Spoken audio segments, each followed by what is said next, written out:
The Live Financially Savvy podcast was created by Atia, the savvy accountant. She is a CPA, CA, and certified financial educator instructor. She has a passion for building generational wealth and wants to help you and others to do the same. She's created the podcast to help others live financially savvy. Lower your debt and build your net worth using techniques you learned here from others doing amazing things to live financially savvy. Hey, welcome to another episode of the Live Financially Savvy podcast. I'm your host, Atia, aka the Savvy Accountant, and I just wanted to thank you for listening. This month, I'm actually going to kick off with a series where I'm interviewing Black men in finance and Black men doing good things for the community in the finance world. I know for myself personally, a lot of the people that I associate with on a regular basis, that my mentors, they are all women, and so I wanted to highlight men that are doing great things, that I see doing great things, and I wanted to highlight them on my podcast because I think that they should be highlighted. And so this month I'm going to be talking to men in the finance world, and I'm going to kick it off with talking to Ash Cash. But first, before we get into that, I wanted to just talk about, with April being Financial Literacy Month, I wanted to let you know I'm going to be doing weekly segments. So you can find me on Instagram under the Savvy Accountant, and I'm going to be doing weekly segments, just teaching financial literacy, just some basics that I think would be helpful, and it would be in honor of Financial Literacy Month. So look out for those. You can sign up for my mailing list so that you get information about all the segments that I'm doing, and you can do that by following me on Instagram under the Savvy Accountant and the first link in my bio. And so without further ado, we're going to get into the podcast with Ash Cash, where he's going to be talking about different ways, how he got into the financial world, how he's helping people better their finances. We're going to talk about his latest book. He's written 6 of them, but we're going to talk about his latest one that's been inspired by Jay-Z's album 444. So if you guys know me, that's my favorite number. So it's kind of a given that I decided to talk to him about this because 4 is my favorite number. He's talking about financial literacy. These are all things that make me happy. So Ash Cash is a speaker, best-selling author, personal finance expert, and business consultant. He's also a spiritual advisor to entrepreneurs, celebrities, athletes, and executives. He's established himself as a thought leader and trusted voice within corporate America, colleges, churches, and the community-based organizations. He's best known for helping people maximize their full potentials by giving them inspiration, tools, and resources that they need to live their best lives. I reached out to him because I think he's very motivational when it comes to helping people with their finances. And so I wanted to get him on the podcast to basically pick his brain and have him be a resource to you guys. So without further ado, we're going to get into the interview. Hey, thank you so much for being on the show, Ash. I just wanted to let the audience hear about you from you in your own words. So if you could just tell us about your background, I really appreciate it. Thank you so much for having me. I am so excited. My name is Ash Exantus, but most people know me as Ash Cash. I am a personal finance expert, motivational speaker, business consultant, and author. I've written 6 books. 3 of them have been bestsellers. So Mind Right, Money Right, 10 Laws of Financial Freedom, What the Fight Go, 12 Steps to Repairing Your Credit. And my newest book, which was inspired by Jay-Z's latest album, 444. The book is called The Wake Up Call, Financial Lessons Learned from 444, plus a step-by-step guide on how to implement each financial principle. And so I'm just somebody who likes to help people change their mindset in order for them to live their best life. And, I've been a banker for 14 years, decided to leave the banking world to now teach people about personal finance, but also about life and entrepreneurship. And so, I'm just somebody who is interested in helping people live their best lives. Awesome. Thanks. So you said you wrote 6 books, so I guess we can start there. So I know your first books were Mind Right, Money Right. And so I know mindset is a huge important topic when we're talking about personal finance and getting people on board to change their money mindsets. And so can you just go into how you came up with the concepts for those books? No, absolutely. I think that the whole premise of my teachings, my philosophy on life is really surrounded around the mindset. And so when I wrote Mind Right, Money Right, it's going to be 10 years next year. So my first book came out in 2009. And when I first wrote the book, it was really trying to figure out what was missing from personal finance. And just being in the space for such a long time, I was realizing that, everyone could teach you about budgeting. Anyone could teach you about, sort of like the practical things that you need to do. And a lot of people know that they should be doing these things, but why aren't they doing it? And, as you dig deeper into, personal finance and why people don't do certain things, it really comes down to mindset. And so for me, I said, instead of just writing a book about money, I wanted to really, write a book that people could really use and benefit from by tackling the mindset first, because mind right goes with everything. If you want to get your money right, you got to get your mind right first. You want to get your body right, you got to get your mind right first. You want to get your life right, you got to get your mind right first. And so, Mind Right, Money Right was the first book. And, it digs into the mindset, the mindset that you need to have in order for you to live financially free. And then, most of my books talk about mindset. I actually wrote a book also called Mind Right, Life Right, Manifesting Dreams Through the Laws of the Universe, which in my, each of my 6 books are my babies. But Mind Right, Life Right is the book that I might cherish. I do cherish the most, only because it just talks about my whole philosophy on life. And so I'm a big believer in the law of attraction. I believe in the laws of the universe. And so this is me, giving, using the laws of the universe in order for people to learn how to change their mindset in order to live a good life.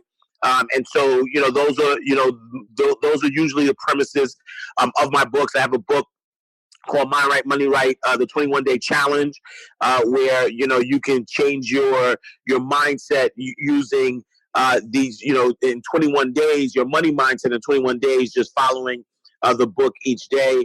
My daughter and I wrote a book together called Taylor's Way, Life Lessons Through the Eyes of a 3-year-old. And again, it's all about mindset. It's really trying to tap you into the mindset of a child and realize that if you follow how children live, you will live the right way.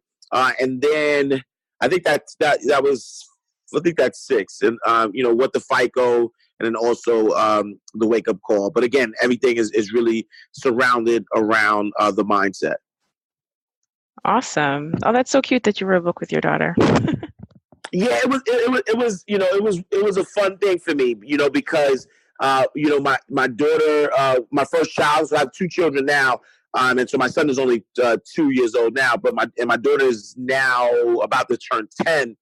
But when she was 3 years old, new parent, really just looking at how she changed my life for the better, and as I started to observe her more, I just started to notice, like, fearless and says what they mean. And, it was just so many different things that you can pick up from children. And before parents and adults take the children, they actually know how to really live life. And so it was a fun experience to really just observe her and be able to come up with, life lessons that you can learn from a 3-year-old. And, she's proud of it.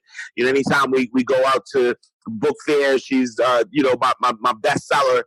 She runs out and she's autographing books for people. So it's definitely a fun thing and something that we're both proud of.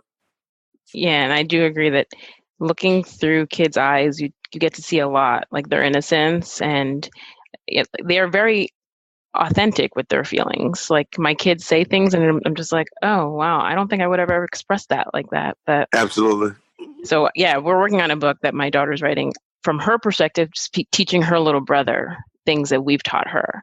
And so that's what we're working on with her. Nice. So that's pretty exciting. So she's 8, 4. And so we're looking forward to that. So I'm actually doing my series, and I'm doing a series where I'm interviewing men because I find, well, from my point of view in the financial world, it's a lot of women, and I find I'm kind of in the group of getting women millennials on board with personal finance.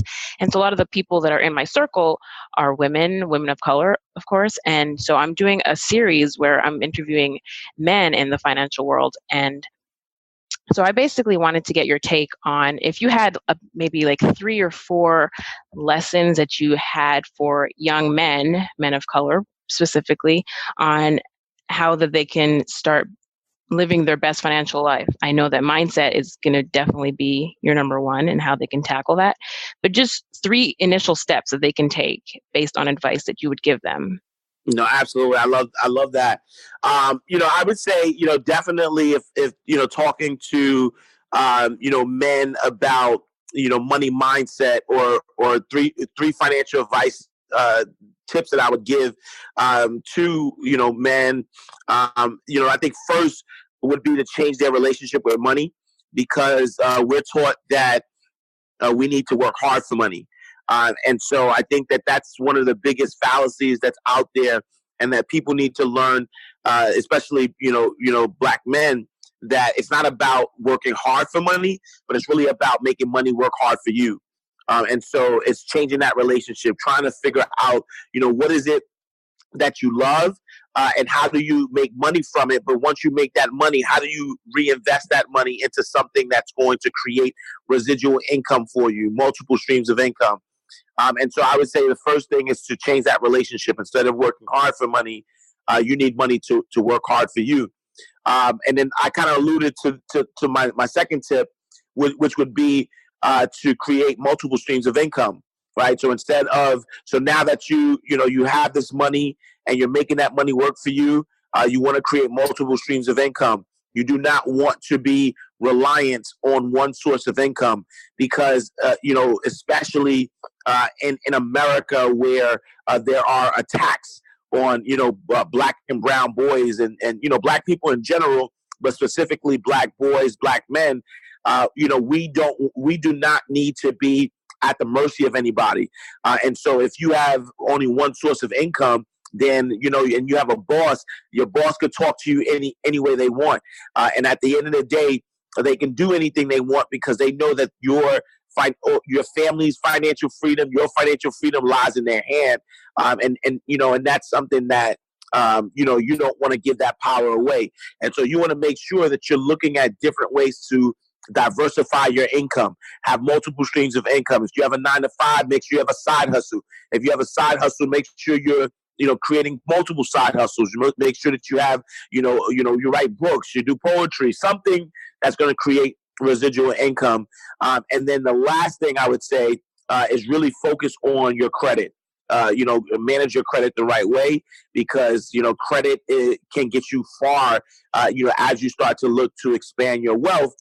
Those who are wise and understand the system know that they use other people's money in order to, buy assets and create wealth. And so those would be the 3 tips that I give: is really change your relationship with money is number 1, 2, create multiple streams of income, and 3, get your credit right. Awesome. So that leads right into the segue of my other topic that I want to talk about. So I got your book, 444. And so I just wanted to start off. So my background is Trinidadian and Jamaican. So rap has never been my thing. I definitely know Jay-Z and I know his songs because I'm not living under a rock, but I never really dug into rap like most people. But I did love your book and the fact, and I did catch some things that he said in rap because I could pick things up because I speak English, but I don't really follow rap per se to know that you can write a book on what Jay-Z says, but you did that. And there's some real important things in this book. And so I wanted to talk about when you were talking about creating intellectual property, creating podcasts, online courses. Those are just different ways to basically create multiple streams of income for yourself. And so when you wrote this book, have you ever thought of writing a book, like a financial book based on a rap album before, or it was just the timing of his album dropping and having all these nuggets in it? Yeah, I think I never really thought about writing a book based on a rap album before, but I did feel the obligation with this album because Jay-Z has been somebody who has always been influential in specifically the rap world, but also in the Black community and the business world. He's been able to do some great things as far as being an entrepreneur goes. But he also, has a pulse on the culture. A lot of times when he, says something or people like to follow what he says. And so with this last album that he put out, because he was talking a lot about credit, a lot about generational wealth, or a lot about, creating multiple streams of income, saying that financial freedom is our only hope.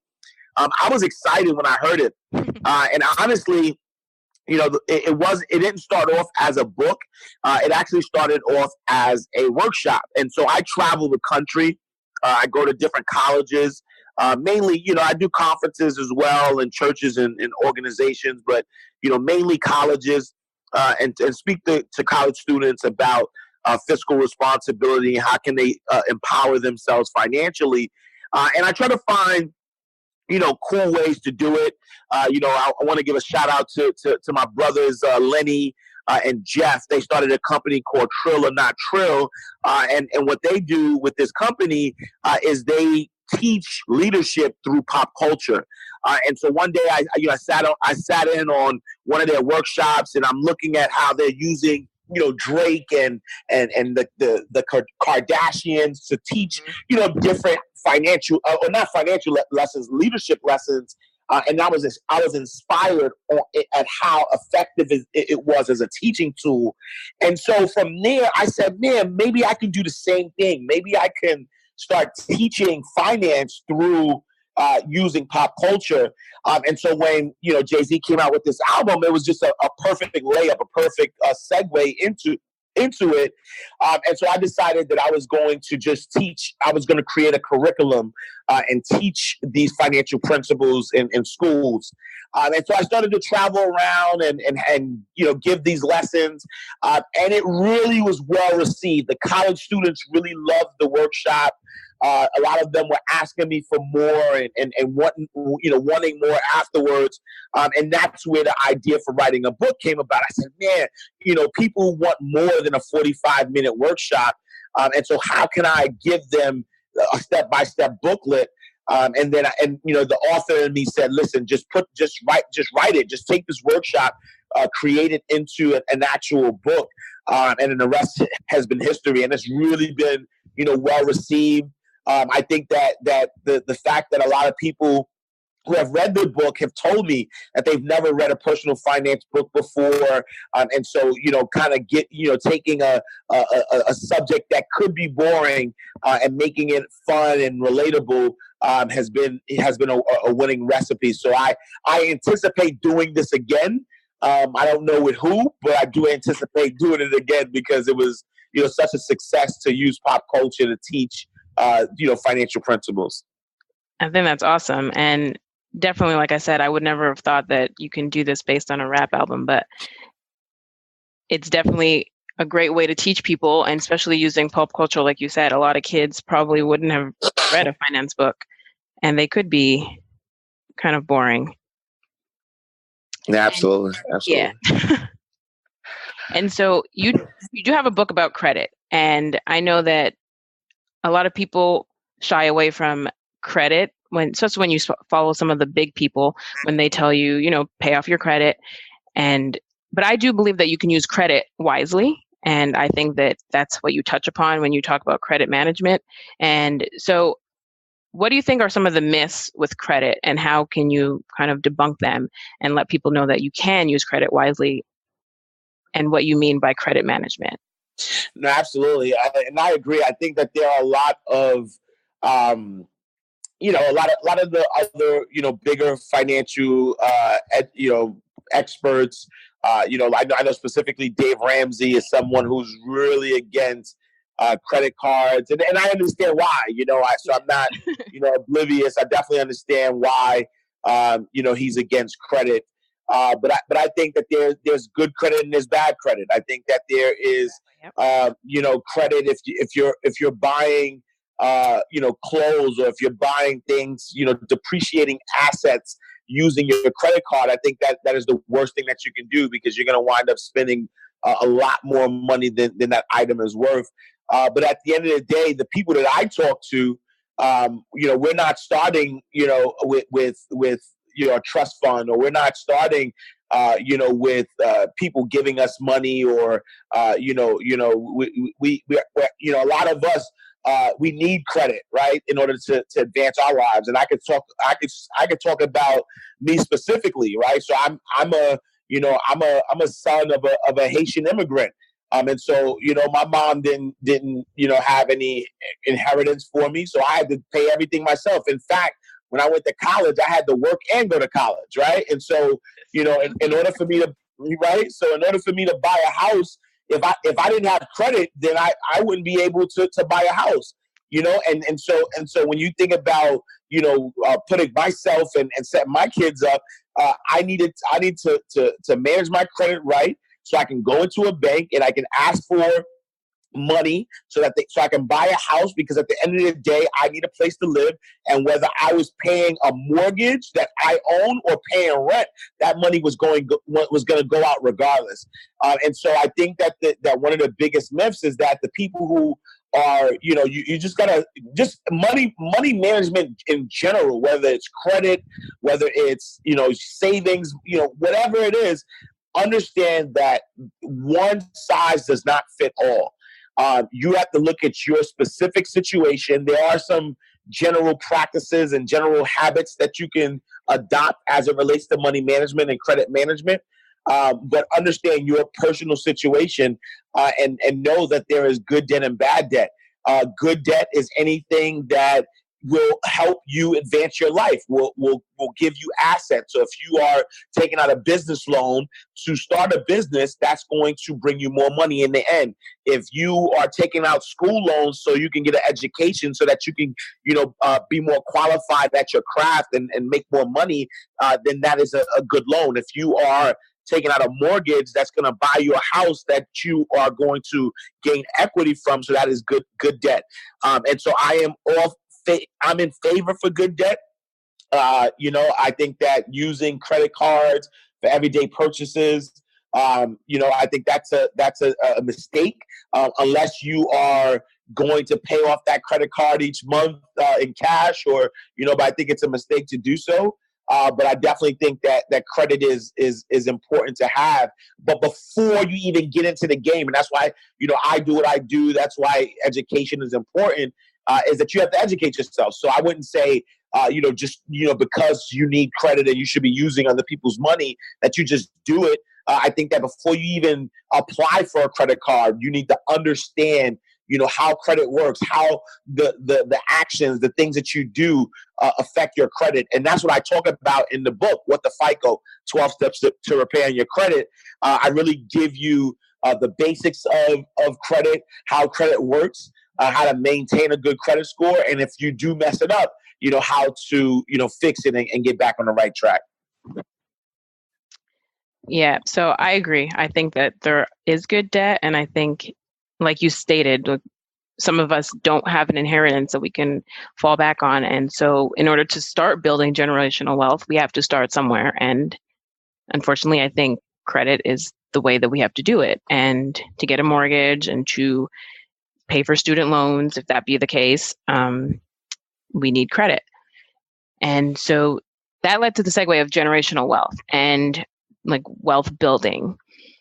And so I know you talk about that in your book. So can you elaborate on some items that you think are key to building generational wealth? Yeah, no, absolutely. I think that, first and foremost, I think that there are a few things that we need to do in order to create generational wealth. It starts, the first and foremost is that you have to own something, right? You cannot pass down something that you do not own. So when you talk about generational wealth, it's talking about passing down something that you own. That's why I think that every family should own a business. I don't care what kind of business it is. My daughter, has a book. I write books. I can pass those down. You and your kids are writing books. You can pass that down, right? Because you own that. And so, whatever it is, whether it's owning intellectual property that you could pass down, whether it's owning real estate that you could pass down, whether you're owning, a business that you could pass down.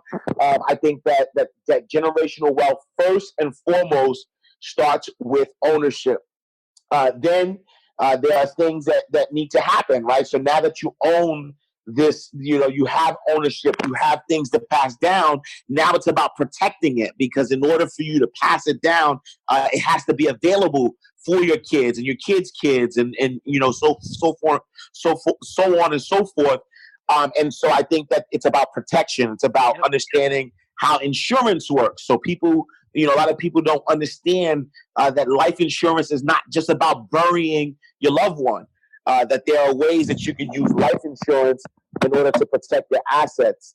You also want to look into wills and estates and trust, because having a will will protect your assets. Understanding how an estate works, and creating an estate plan for you and your family is important. And understanding how to have your wishes, the wishes that you want with your assets, how you can have that continue using a trust is important as well. So I talk about all of those things in the book, because again, generational wealth is about ownership. But once you own something and you can pass it down, you want to be able to pass it down in the right way, in the way that's going to allow your family to continue to sustain its wealth for generations to come. Yeah, I think that's awesome to discuss, because I think people are starting to get the concept of ownership, but the whole protection, that's like pivotal in actually being able to pass the generational wealth down. And so I did an episode on life insurance, and I think so many people, especially in our community, take it for granted because they just see it as something that's not going to benefit them. And I mean, because the premise of life insurance is for when you pass on. And so they just don't understand the whole concept that it's a protection of your assets and it benefits to build generational wealth. And so I think that discussion needs to be had more in our communities. Absolutely. I agree. And so we've talked about our kids a lot. And so what age do you think is a good time to start talking about personal finance with kids? Like start talking about money and just so how they can be financially smart? Yeah, I think the moment your kid can begin to ask you for stuff is the moment you begin to start having conversations. If they're 2, if they're 3, they can say, "Mommy, give me," or "Daddy, give me." That's the time that you begin to start talking to them about financial education. Start to educate them on reward, on how do they get these things, and why they get them, and really just having those conversations, because what happens is that I know for me, a lot of what I learned from a financial perspective was trial and error, right? No one, my mom didn't have these conversations with me at home, and so when I became an adult, 18, right? Not a real adult, because I know you don't really become an adult till you're 30. That's my opinion. But, when you become a legal adult based on the government, at 18 years old, I still think you're a kid.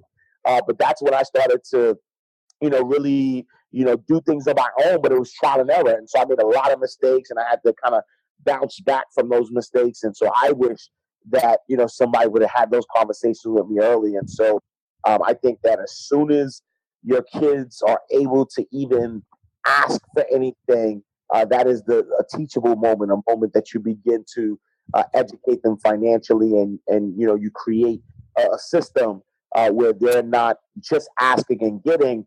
They understand how currency works, how money works, how the money system works, so that as they get older and older, they'll have great habits that they've established for themselves, and so they'll start ahead instead of having to catch up later on. I do agree with that. And I think it just starts with education, and unfortunately and not unfortunately, it is what it is. I too learned from trial and error, and my mom she was a great mom. She was like the MVP of moms in my book, but I just don't think she had those discussions. So I think she was learning along the way, and so we didn't talk about money growing up at all, and so I basically had to learn on my own. So that's why I'm starting to teach my kids now, because I don't think we are behind the ball for anything but lack of knowledge. And we just didn't have the resource. Like, we didn't know what we should have known. And so I think just starting the dialogue gets us back into the game so that we can get on the same playing field, so we can build generational wealth, so that our kids and our children's kids can be on the same playing field. I agree. I definitely agree. I definitely agree that there's, education the first step.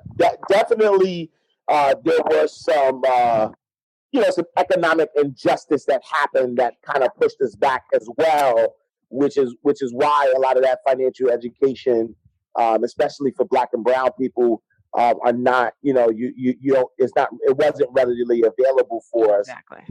And I talk about that in the book, about a lot of the economic that happens, the redlining, the things, the Jim Crow laws, the mass incarceration. Yep. All of those things that legally separate people from, their money and economics. And I'm not dismissing that, because trust me, I do definitely know what has kept our people back. And so when I say lack of knowledge, I just mean it was literally kept from us. So exactly. No, absolutely. I agree. Absolutely. Yes. And so I think now that we can get on this playing field where we have social media, where we have these outlets where we can reach more people and just get the dialogue started and let it be known that first of all, you don't have to worry about the past mistakes that you made. You're going to make mistakes, and you just need to get over them and then figure out how you can rectify them. And I think that's just going to go a long way. I agree. Awesome. So you've been touring and talking about this book. I was reading like a comparison between you and Jay-Z, where you grew up and where he grew up, and then you guys started working, and then you both opened your own business. So I wanted to know, did you have any mentors that were along the way on your financial journey? I can tell that he was kind of your mentor. Yeah, no, it's funny because I say that a lot. Yeah, I had mentors along the way, but they weren't mentors that were, I was directly connected to, because I guess for a long time, even in banking, it was tough. I had people who would point me in the right direction, but it was tough for me because climbing the ladder in corporate America, especially as a Black person. Sometimes the people who can help you may look like you, may not be able to connect with you. Then I was a young guy, and so the banking world is at one point old man's game. Yep. You had this young guy coming in here, trying to shake things up or whatever, and so that wasn't really accepted or embraced with open arms. And then even, as an entrepreneur, it was tough because, a lot of, the ways that I was trying to build my business wasn't the way that people would build businesses. You think about, I was fortunate enough to be in a space or growing up during the social media era where it's a little easier to, connect with people opposed to, older mentors who are used to, the old fashioned way, Yep. picking up a phone call and making a phone call. And so a lot of it was just me just doing it on my own. But definitely, people like Jay-Z, watching his moves. Will Smith is my uncle in my head, so Will Smith is somebody that I get some wisdom from. But there are other, business people. I love Magic Johnson and, kind of a lot of his business moves that he's done. People don't realize how instrumental he's been, from a business perspective. And so it was really just reading and just watching, reading other people's stories, watching people's journeys, and kind of visualizing what I wanted my life to look like and what I was going to do, in my way. But no real, mentors or someone I can say, hey, this person took me under their wing and showed me the ropes. I really had to figure things out myself, which is fine. I think that at the end of the day, it allowed me to create the success that I wanted to create. I'm really in love with my life right now because the way I am able to make money by just doing the things I love. I literally get paid to write and speak. Like that is my business. I write. I write books. I write articles. I go. I talk to people and I get paid for that. Like that's literally, and so I love that. I'm able to make it to all my daughter's my daughter play basketball now, so I'm able to make it to all her practices and her games. Yeah, so I love it. And then so, a lot of the older folks that, may, have a different way of what success looks like for them, had I had, a traditional mentor, I probably would have been in corporate America still. I probably would have been trying to reach the ladder in banking. But, fortunately I was able to find my passion and really just create my life the way I wanted to create it. That's awesome. So you basically use your mentors in your head to manifest the life that you wanted. Really, I think one of the earlier books that I read was Think and Grow Rich. And in Think and Grow Rich, Napoleon Hill talks about that the mastermind group, and how he would create this council of people, of these wealthy millionaires and billionaires, and in his head he would have these conversations with them, and they would guide him.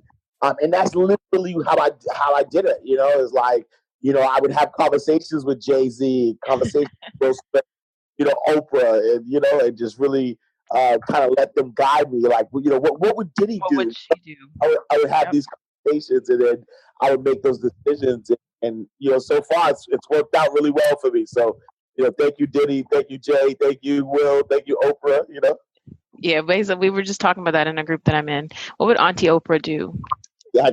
Helps your decisions. So I like to ask my guests if they have anything coming up that they wanted to talk about, that they want to let the audience know about. Right now I'm really focused on really spreading the message of this new book, The Wake Up Call. Definitely I'm continuing to go to different colleges, and so has always been and will always be a focus for me. One of the things I do, just putting it out to the universe, is that I have been working on television for a very long time. So I'm working with a production company, and we have a pilot that we're doing where we're going to start shopping a show to different TV networks. Oh, nice. Thank you. So that's really something that I'm excited about. I have a personality for television, and so I've done television before, but just really as as a talking head. But definitely think it's time for me to take some of the knowledge and help people on a bigger platform. And so that's one of the things that's in the works. Is really shopping around and hoping that a television network picks it up. Well, it will get picked up, and I will be able to adjust the show notes to put the name of the television show. Absolutely. So I just like to end asking my guests what Live Financially Savvy means to them. Yeah, live financially savvy means understanding how money plays a part in your life, and how you can direct your money in order to live your best life. Because money is not everything, but money is a tool. Money is the tool that's going to help you, live that life that you want to live. And so living financially savvy means understanding, first and foremost, what is that life that you want to live? How does money play a part in it? And how do you control it and direct it so that it does exactly what you need it so that you can live that life that you have planned for yourself? Thank you. So I like how you put live your best financial life, because that's in my definition of live financially savvy. So I want to thank you so much for taking the time to be on Live Financially Savvy and letting me interview you. It's my pleasure. Thank you so much for having me. It's always a good thing when you're able to share and really connect with others. And so thank you so much for allowing me to be connected with your audience. Thank you. I appreciate that. So I look forward to putting this out there, and I will put all the ways to contact you in the show notes. And so thanks again. Pleasure. Thank you.